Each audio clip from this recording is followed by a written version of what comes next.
आज हम बात करेंगे स्वतंत्रता के बारे में।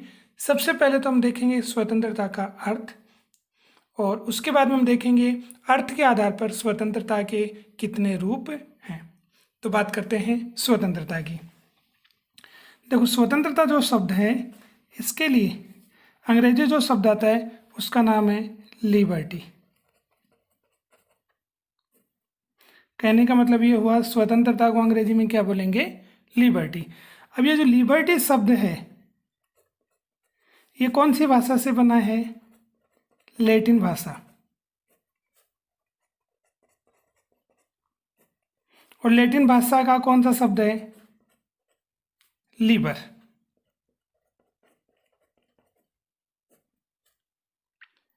तो स्वतंत्रता शब्द का अंग्रेजी में रूपांतरण क्या हुआ? लिबर्टी। और लिबर्टी शब्द कौन सी भाषा से बना? तो लैटिन भाषा से बना।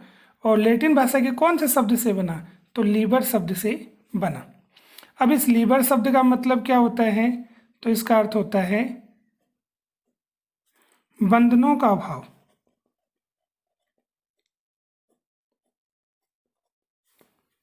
बंधनों का अभाव। बंधनों के अभाव से अभिप्राय है कि किसी भी प्रकार का कोई प्रतिबंध न होना।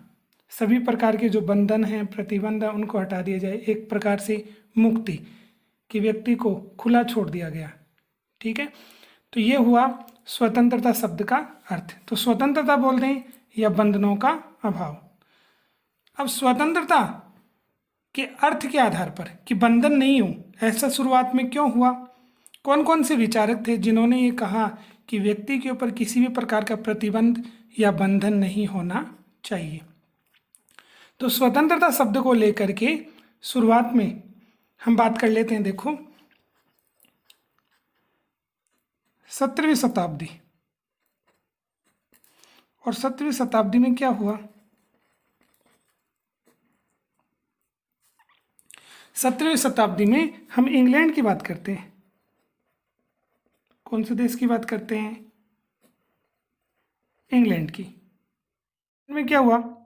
तो इंग्लैंड में देखो राजतंत्र था। पहले भी राजतंत्र था, वर्तमान में भी इंग्लैंड में क्या है? राजतंत्र। लेकिन थोड़ा सा फर्क था। तो इस समय राजतंत्र था। राजतंत्र में आपको पता है शासन किसका होता है? राजा का।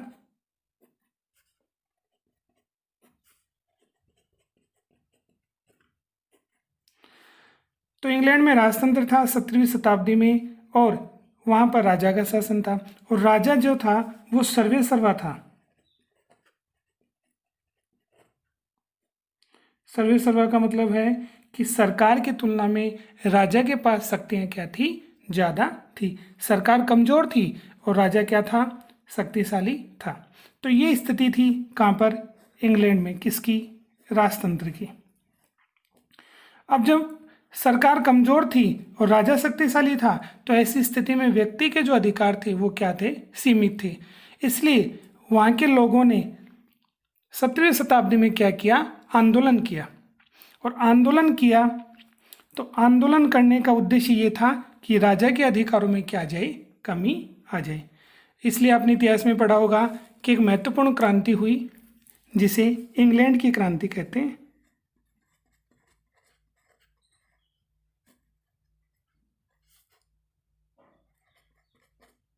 इंग्लैंड की क्रांति। और ये क्रांति कब हुई थी? 1688 में। तो 1688 में इंग्लैंड में क्रांति हुई और इसे इतिहास में गौरवपूर्ण क्रांति के नाम से जाना जाता है। कौन सी क्रांति के नाम से जाना जाता है? गौरवपूर्ण क्रांति। अब कोई भी क्रांति को हम गौरवपूर्ण क्यों कहेंगे? क्योंकि आपको पता है क्रांति में क्या होगा? रक्त बहेगा। ठीक है, तो ऐसी स्थिति में ये क्रांति गौरवपूर्ण क्यों हुई? क्योंकि इंग्लैंड में क्रांति भी हुई और उसमें रक्त भी नहीं हुआ। जो जनता का उद्देश्य था कि राजा के अधिकारों में कमी हो, तो ऐसी स्थिति हुई। जनता की जो क्रांति थी उसको देख करके राजा इंग्लैंड छोड़कर भाग गया और ऐसी स्थिति में उसके स्थान पर दूसरे व्यक्ति को क्या बनाया गया? राजा बनाया गया। और उसके बाद में 1689 में राजा के अधिकारों में क्या कर दी गई, कटौती कर दी गई। और राजा उसके बाद में क्या हो गया, अधिकारों की बात करें तो राजा की शक्ति क्या हुई, सीमित। तो सीमित राजतंत्र की शुरुआत कहां पर हो गई, इंग्लैंड में हो गई। तो यहां पर जब राजा की शक्ति कम हो गई, ठीक है, सरकार की शक्ति बढ़ गई, तो यहां पर स्वतंत्रता ज़्यादा मिलने लगी। क्यों? क्योंकि राजतंत्र क्या हो गया, सीमित हो गया, और सरकार जो थी वो शक्तिशाली हुई।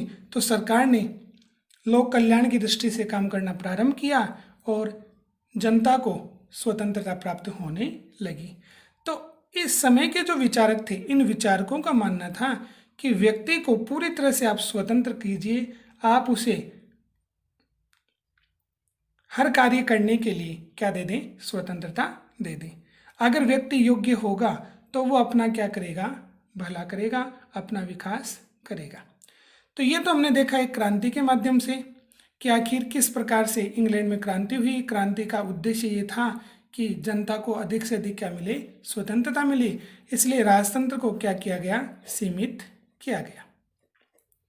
अब हम बात करते हैं अर्थ के आधार पर, क्योंकि देखो स्वतंत्रता शब्द का जो अर्थ हुआ वो है कि व्यक्ति पर किसी भी प्रकार का क्या नहीं होना चाहिए, बंधन नहीं होना चाहिए, ठीक है, प्रतिबंध नहीं होना चाहिए।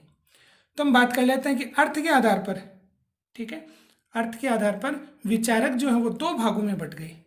कुछ ने माना कि व्यक्ति को पूरी तरह से बंधन से हटा देना चाहिए, व्यक्ति पर किसी प्रकार का कोई बंधन नहीं होना चाहिए, और कुछ विचारकों ने माना कि नहीं, व्यक्ति पर बंधन होना चाहिए। तो शुरुआत में हम बात कर लेते हैं अर्थ के आधार पर स्वतंत्रता के कितने रूप माने गए हैं, दो रूप माने गए हैं। अब ये जो प्रकार हैं, ये जो हैं वो किसके आधार पर हैं, अर्थ के आधार पर। तो अर्थ के आधार पर स्वतंत्रता और स्वतंत्रता के रूप।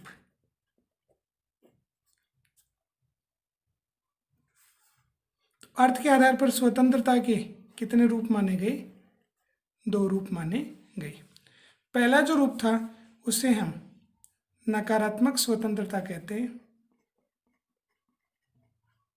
नकारात्मक स्वतंत्रता। अब नकारात्मक स्वतंत्रता में मुख्य जो विचारक हैं उनकी हम बात कर लें तो देखो इसमें आता है बेंथम। तो बेंथम है, बेंथम के बाद में बात करें जेम्स मिल की बात कर लें तो मिल है। उसके बाद में बात करें जॉन लॉक की बात करें, एडम स्मिथ की बात करें। तो कुछ विचारक हमने देखे कि इन विचारकों का यह मानना था कि व्यक्ति पर किसी भी प्रकार से कोई प्रतिबंध नहीं होना चाहिए। तो ये जो विचारक थे ये मानते थे कि व्यक्ति को पूरी तरह से आप क्या कर दें, स्वतंत्र कर दें, आज़ाद कर दें। अब ऐसा इन लोगों ने क्यों माना, क्योंकि ये मानते थे कि व्यक्ति क्या होता है, व्यक्ति विवेकशील होता है, व्यक्ति विवेकशील। तो मानते हैं कि व्यक्ति में बुद्धि होती है, विवेकशील व्यक्ति होता है, इसलिए वो जानता है कि उसके लिए क्या तो सही है और क्या गलत है। तो दोनों चीज़ें व्यक्ति जानता है कि उसके लिए क्या तो सही है और क्या गलत है। तो व्यक्ति में बुद्धि पाई जाती है, ऐसा इन लोगों का मानना है। किनका मानना है, जैसे बेंथम है, मिल है, लॉक है, स्मिथ है और भी इनके साथी हैं। तो इन लोगों का मानना है कि व्यक्ति विवेकशील होता है और वो जानता है कि उनके लिए सही क्या और गलत क्या है। इसलिए व्यक्ति को क्या करें, आप स्वतंत्र छोड़ दें।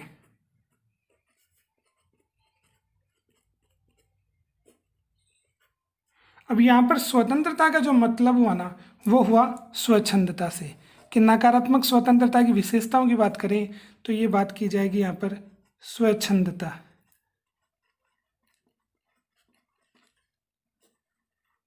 कि स्वच्छंदता का क्या किया गया, इसमें समर्थन किया गया। अब स्वच्छंदता का मतलब कि व्यक्ति को, जैसे हम बोलते हैं, खुले सांड की तरह छोड़ दो, तो व्यक्ति को इस प्रकार से छोड़ दो कि वो अपनी मर्जी का मालिक हो जाए, ठीक है, हर क्षेत्र में, चाहे वो क्षेत्र धार्मिक हो। कौन से क्षेत्र की बात करें? चाहे धार्मिक हो, ठीक है, चाहे सामाजिक हो, चाहे आर्थिक हो, चाहे सांस्कृतिक हो,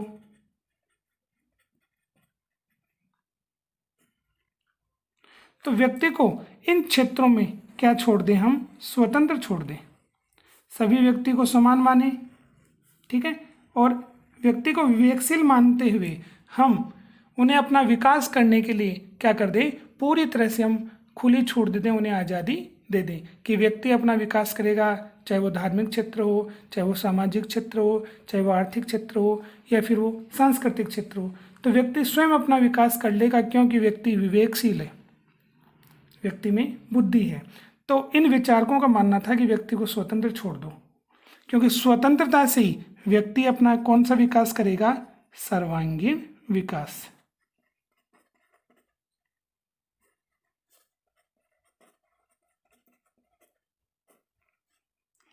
तो पहली बात तो ये हो गई कि इन्होंने स्वच्छंदता का समर्थन किया, पूरी तरह से बंधन हटा दिए व्यक्ति से, कि व्यक्ति का जो सर्वांगीण विकास है वो बंधन रहित हो सकता है, ठीक है। अगर बंधन नहीं होगा तभी व्यक्ति अपना क्या करेगा?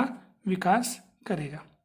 दूसरी बात अगर हम इसमें लें तो ये व्यक्तिवाद का समर्थक है।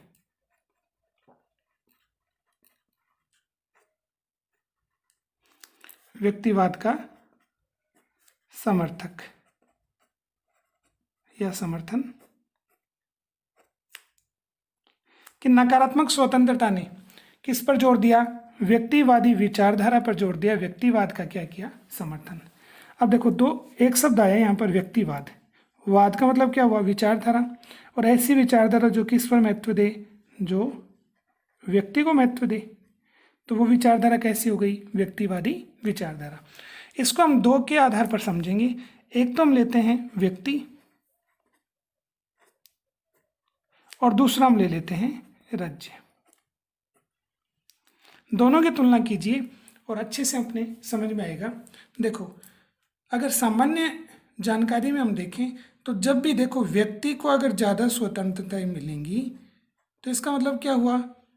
कि राज्य की शक्ति क्या हो जाएगी? कम, ठीक है। अगर व्यक्ति को ज़्यादा आज़ादी दोगे इसका मतलब राज्य की शक्ति क्या हो रही है? कम हो रही है। इसका अपोजिट देखो, अगर व्यक्ति की स्वतंत्रताओं पर प्रतिबंध लगाओगे तो व्यक्ति की शक्ति कम हो गई, तो शक्ति किसकी बढ़ जाएगी? राज्य की। बिल्कुल अपोजिट चलता है। राज्य की शक्ति बढ़ेगी तो व्यक्ति की शक्ति क्या हो जाएगी? कम, और व्यक्ति की शक्ति बढ़ेगी तो राज्य की शक्ति क्या हो जाएगी? कम। तो व्यक्तिवादी विचारधारा महत्व किसको देती है? व्यक्ति को। ये चाहती है कि राज्य का हस्तक्षेप व्यक्ति के मामले में क्या हो? कम से कम। तो व्यक्तिवादी विचारधारा राज्य का समर्थन नहीं करती है, राज्य को बुराई के रूप में देखती है। तो यहाँ पर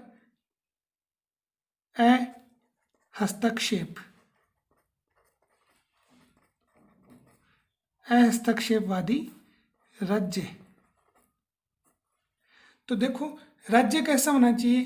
अहस्तक्षेपवादी, मतलब हस्तक्षेप नहीं होना चाहिए। किसके काम में? व्यक्ति के काम में। व्यक्ति जो काम करे उसके कार्य में राज्य अपना इंटरफेयर नहीं करे, हस्तक्षेप नहीं करे। इसका मतलब कि व्यक्ति के अधिकार ज़्यादा हो गए, राज्य के अधिकार क्या हो गई? कम।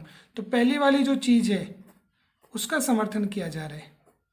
कौन सी विचारधारा के माध्यम से? व्यक्तिवाद के माध्यम से, व्यक्तिवादी विचारधारा के माध्यम से।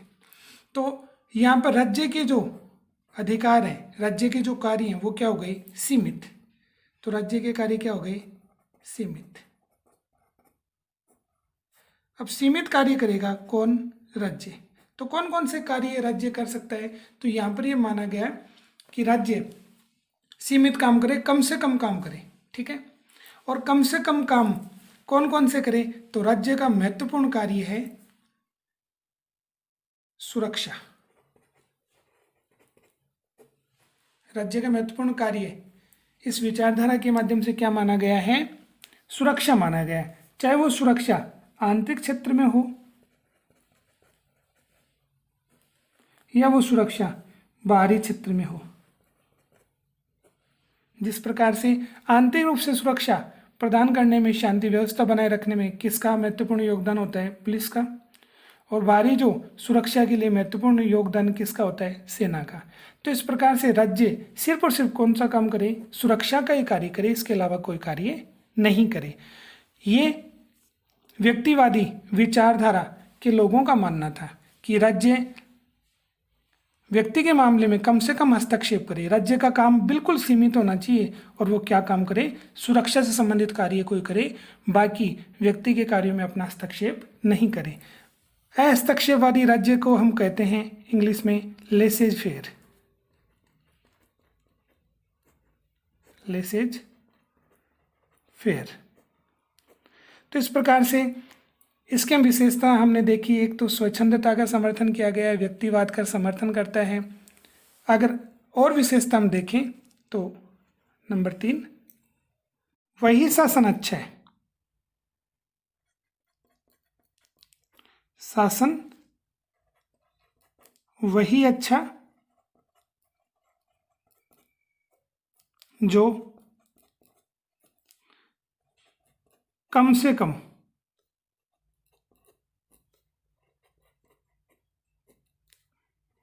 कार्य करे।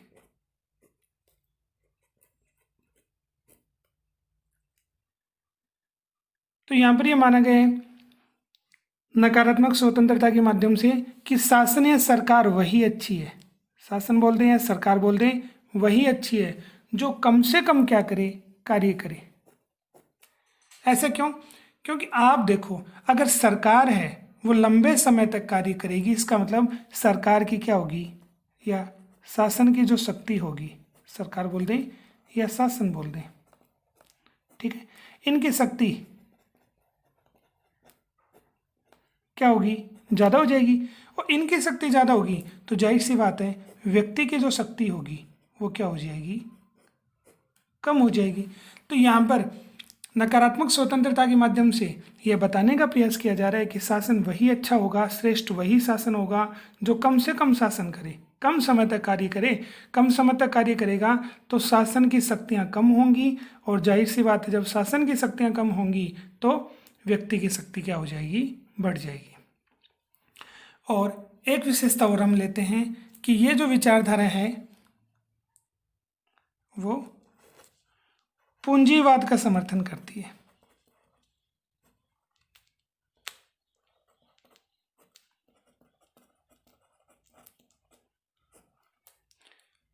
ये विचारधारा किसका समर्थन करती है? पूंजीवाद का। देखो, वाद का मतलब वही विचारधारा जो किसको महत्व दे? पूंजी को। तो पूंजीवाद का मतलब ये हो गया कि पैसे वाले जो लोग हैं वो क्या चाहते हैं कि पैसे वाले जो लोग हैं, ठीक है, उस पैसे को हम कौन से क्षेत्र में लगाएंगे? आर्थिक क्षेत्र में।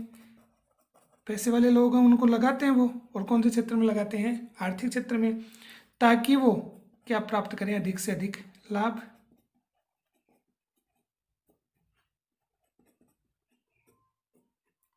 तो अधिक लाभ प्राप्त करने के लिए पैसे वाले जो लोग हैं वो आर्थिक क्षेत्र में अपनी पूंजी लगाते हैं, ठीक है। अब वो नहीं चाहते कि राज्य जो है वो आर्थिक क्षेत्र में क्या स्थापित करे? नियंत्रण। राज्य का नियंत्रण होगा तो क्या होगा? उनके जो कार्य हैं वो प्रभावित होंगे। पैसे वाले लोगों के कार्य वो क्या होंगे? प्रभावित होंगे। और इसलिए वो चाहते हैं कि आर्थिक क्षेत्र पूरी तरह से प्रतिबंध मुक्त होना चाहिए, ठीक है, जिससे इन्हें बिना किसी समस्या के अधिक से अधिक क्या प्राप्त कर ले? लाभ प्राप्त कर ले। तो पूंजीवाद का समर्थन। अब देखो, जब अधिक से अधिक पैसा लगाएंगे, अधिक से अधिक लाभ प्राप्त करेंगे, इसका मतलब कौन सी संपत्ति को बढ़ा रहे हैं? वो निजी संपत्ति। तो निजी संपत्ति का समर्थन करते हैं कौन? नकारात्मक स्वतंत्रता के विचारक। तो निजी संपत्ति का समर्थन किया जा रहा है,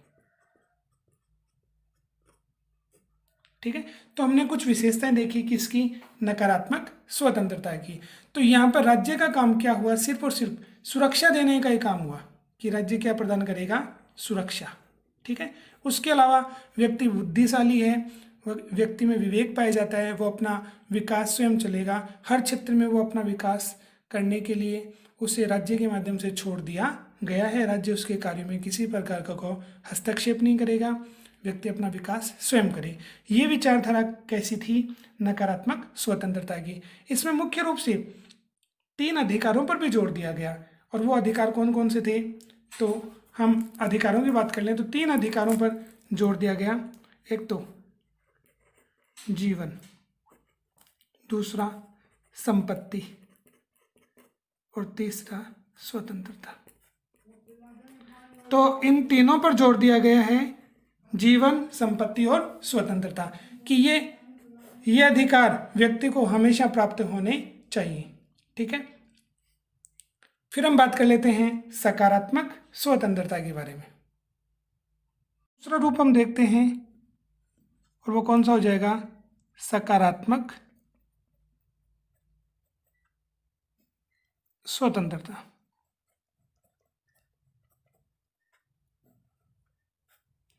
अब देखो कि शुरुआत में 17वीं शताब्दी में नकारात्मक स्वतंत्रता आई।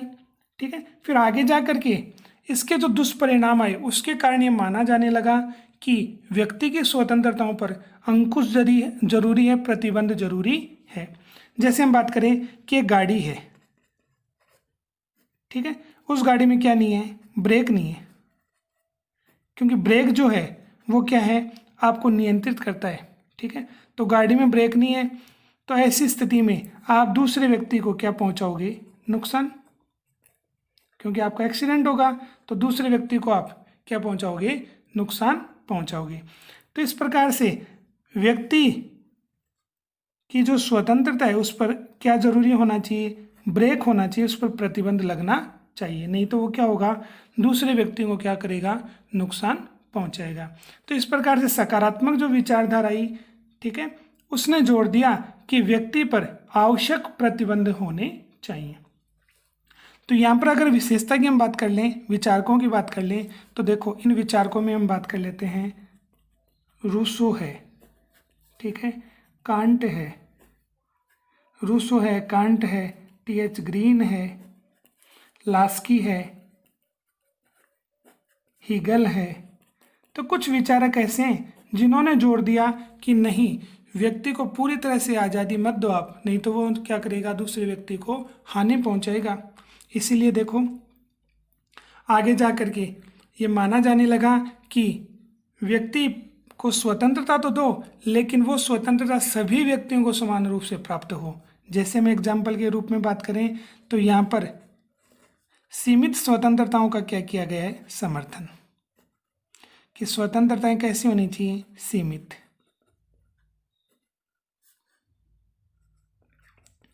कि सीमित स्वतंत्रताओं का समर्थन। अब सीमित स्वतंत्रताओं के समर्थन की हम बात करें तो इसमें क्या बात आती है? जैसे एक तो व्यक्ति ए है, दूसरा व्यक्ति बी है।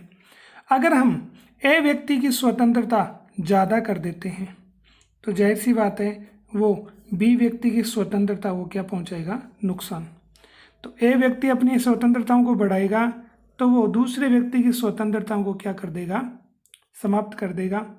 तो यहाँ पर बी व्यक्ति को कम स्वतंत्रता प्राप्त होगी। तो ऐसा यहाँ पर यह माना गया है कि व्यक्ति को स्वतंत्रता तो दो, लेकिन वो स्वतंत्रता इतनी होनी चाहिए कि एक व्यक्ति दूसरे व्यक्ति को क्या नहीं पहुंचाए? नुकसान न पहुंचाए। इसलिए यहाँ पर व्यक्ति की स्वतंत्रताओं पर युक्ति युक्त क्या होनी चाहिए? प्रतिबंध होने चाहिए,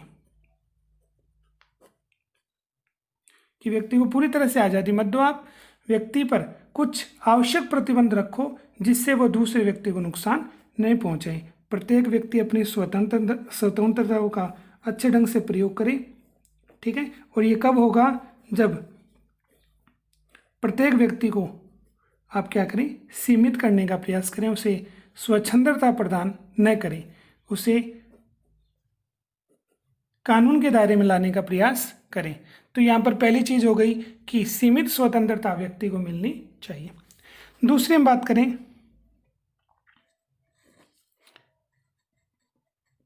कानून का समर्थन।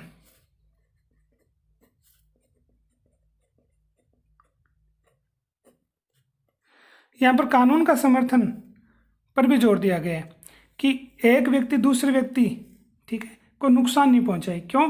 क्योंकि सभी व्यक्ति समान है। अगर राज्य की दृष्टि में हम देखें तो राज्य सभी व्यक्ति को क्या मानता है? समान, ठीक है, और सभी व्यक्ति को क्या प्रदान करेगा? स्वतंत्रता।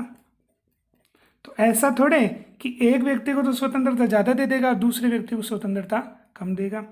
इसलिए सभी व्यक्तियों को समान रूप से जब स्वतंत्रता प्राप्त होगी और एक व्यक्ति दूसरे व्यक्ति की स्वतंत्रताओं को छीनने का प्रयास करेगा तो ऐसी स्थिति में उस व्यक्ति को कानून के माध्यम से रोकने का प्रयास किया जाएगा ताकि शांति व्यवस्था कायम हो सके। तो शांति व्यवस्था बनेगी किससे? कानून से। तो इसलिए यहाँ पर कानून के समर्थन का भी बताया गया है। इन विचारकों ने कानून के समर्थन की भी बात कही है। फिर हम बात कर लेते हैं तीसरी जो विशेषता वो आती है लोक कल्याणकारी राज्य का समर्थन। लोक कल्याणकारी राज्य का समर्थन। अब लोक कल्याणकारी राज्य का जो समर्थन है वो लोक कल्याणकारी राज्य का समर्थन। अब लोक कल्याणकारी राज्य वर्तमान समय में राज्य का उद्देश्य क्या है कि वो अधिक से अधिक क्या करे? जनता का, लोगों का क्या करे? कल्याण करे, ठीक है। तो इस विचारधारा के माध्यम से राज्य अधिक से अधिक अपनी भूमिका बढ़ाता है। देखो पहली वाली जो नकारात्मक स्वतंत्रता थी उसमें व्यक्ति की भूमिका क्या थी? ज़्यादा थी। और राज्य की भूमिका क्या थी? कम थी, ठीक है। अब इस वाली विचारधारा में या इस स्वतंत्रता में मुख्य जोर दिया गया है कि राज्य की भूमिका क्या होगी? ज़्यादा होगी। व्यक्ति की भूमिका क्या होगी? कम होगी। ऐसा क्यों? तो ऐसा इसलिए कहा गया है कि जो नकारात्मक स्वतंत्रता थी उसमें क्या हुआ? व्यक्ति को पूरी तरह से आज़ादी दे दी हमने, ठीक है। राज्य का कोई दायित्व ही नहीं रहा कि वो व्यक्ति के लिए क्या करे? कार्य करे। अब ऐसी स्थिति में जो योग्य थे, ठीक है, जो योग्य थे, जिनके पास पैसा ज़्यादा था, उन व्यक्तियों ने तो क्या किया? अपना विकास कर लिया नकारात्मक में, ठीक है।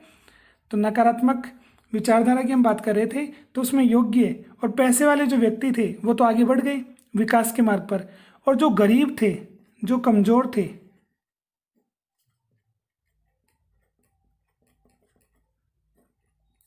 उनका विकास ही नहीं हुआ, वो विकास के मार्ग पर बहुत पीछे रह गए। तो ऐसी स्थिति में राज्य की कोई भूमिका नहीं रही तो उनकी स्थिति पहले की तुलना में क्या हो गई? खराब हो गई। तब यह महसूस किया गया कि इन गरीब और कमजोर व्यक्तियों को भी ऊपर उठाने के लिए, ठीक है, राज्य क्या करे? प्रयास करे। तो यहाँ पर राज्य की भूमिका ज़्यादा हो जाएगी। राज्य ऐसी आपको दशाएं प्रदान करेगा, ऐसी आपको परिस्थितियाँ प्रदान करेगा ताकि प्रत्येक व्यक्ति का क्या हो? विकास हो। और गरीब से गरीब व्यक्ति का विकास करने के लिए राज्य हर प्रकार की कल्याणकारी योजनाओं को लागू करने का प्रयास करेगा। तो यहाँ पर राज्य का स्वरूप कैसा हो गया? लोक कल्याणकारी, ठीक है। तो इस प्रकार से लोक कल्याणकारी राज्य हो गए, राज्य की भूमिका ज़्यादा हो गई, ठीक है। तो इस प्रकार से आज हमने देखा कि नकारात्मक और सकारात्मक स्वतंत्रता में कौन कौन से विचारक हैं, उन्होंने कौन कौन सी बातों पर जोर दिया है और स्वतंत्रता शब्द का अर्थ क्या होता है। आज के लिए इतना ही।